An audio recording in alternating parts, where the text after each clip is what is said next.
অনেকটা রাত তখন। মরা কোটালের খাঁড়ির কাদায় আটকে গেল আমাদের নৌকা।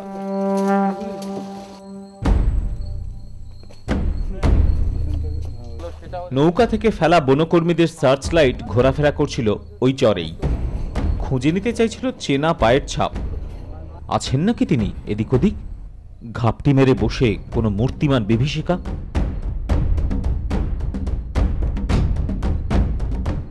গা ছমছমে অপেক্ষার এক একটা মুহূর্ত যেন এক একটা ঘন্টা। শেষ পর্যন্ত নৌকা পড়ল জলে। আমরা এগিয়ে গেলাম গভীরে, সুন্দরবনের আরো গভীরে। 200 বাঘ, অসংখ্য পশু পাখি ছাড়াও এই জঙ্গলে জীবন কাটান এই বাংলার প্রায় 1,300,000 মানুষ।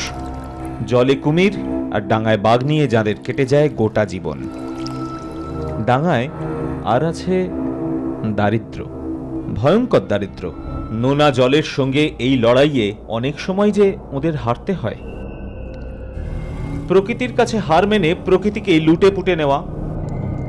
কয়েক বছর আগেও সুন্দরবন মানেই চোরা শিকার, কাঠ পাচার, বাগদার মিন ধরা আর মধু সংগ্রহে গভীর বনে ঢুকে পড়া।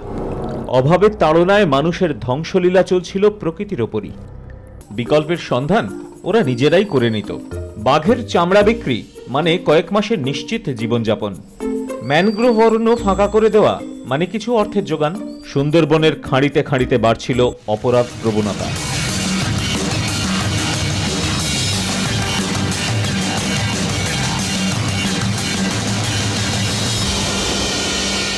আগে জঙ্গলের কাঠ কেটে এনে শহরে বিক্রি করতাম। আমাদের এখানে খুব গরিব এলাকা, এখানে খুব অভাব ছিল। আমরা সুন্দরবন থেকে কাঠ কেটে এনে এখানে চুরি করে এনে, ফরেস্টার এখানে ডিউটি দিত, তবু আমরা চুরি করে আনতাম, ওখানে এনে গ্রামে বিক্রি করে কিছু পয়সা কড়ি হতো, আমরা আমাদের বাল বাচ্চা নির্বাহন করতে পারব। হ্যাঁ, এর আগে হরিণ শিকারও করতাম, কিন্তু এখন সব বাদ। নদীর মাতৃত্ব নয়, পৃথিবীর এই প্রান্তে জলঙ্গি, মাতলা, বিদ্যাধরী, রায়মঙ্গলরা রাক্ষসী হয়ে ওঠে। চোখ যেদিকে যাবে জল, শুধুই জল। এই জলেও জেলে নৌকাগুলো বেরিয়ে পড়ে। ভরা কোটালে নদীর বুকে পাড়ি দিয়ে মরা কোটালে ফিরে আসা, কখনো নৌকা ভর্তি করে ফিরে আসা, কখনো আবার ফিরে আসা সর্বস্ব খুইয়ে।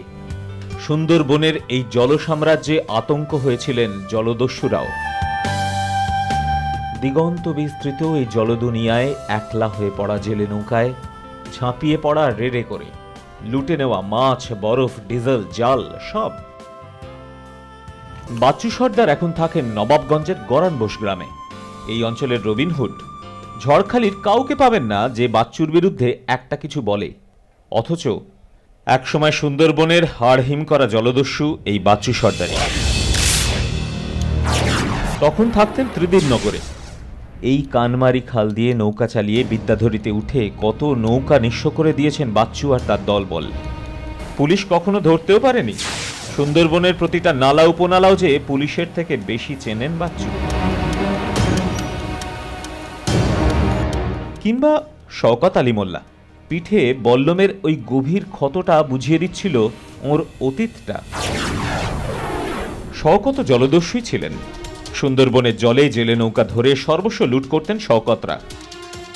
তবে এখন সবটাই অতীত। বাচ্চু এখনো তার দলবলের সর্দার। এখনো নাকি তার পানসি বিদ্যাধরীতে ভাসে। টুকটাক অভিযোগ এদিক ওদিক থেকে শোনাও যায়, কিন্তু উড়িয়ে দেন বাচ্চু। আর শওকত সব ছেড়ে এখন মোটর মেকানিক। ডাকাতির জীবন তো জীবন নয়, এখনকার জীবন হচ্ছে সবচেয়ে ভালো জীবন। ডাকাতির সময় কি হতো? পুলিশ বা দিন রাত পুলিশ ধাওয়া করতো আমাকে ধরার জন্য, কিন্তু এখন তো সেসব ভয় নেই। এখন ভালো আছে। হ্যাঁ, বাচ্চু শওকতদের অতীতের খাতায় ঠেলে দিয়েছেন সুন্দরবনের বনরক্ষীরা। সন্ধে থেকেই শুরু হয়ে যায় ওদের জল সাম্রাজ্যে পাহারাদারি। সন্দেহভাজন কিছু দেখলেই জিজ্ঞাসাবাদ। কি করছে এখানে?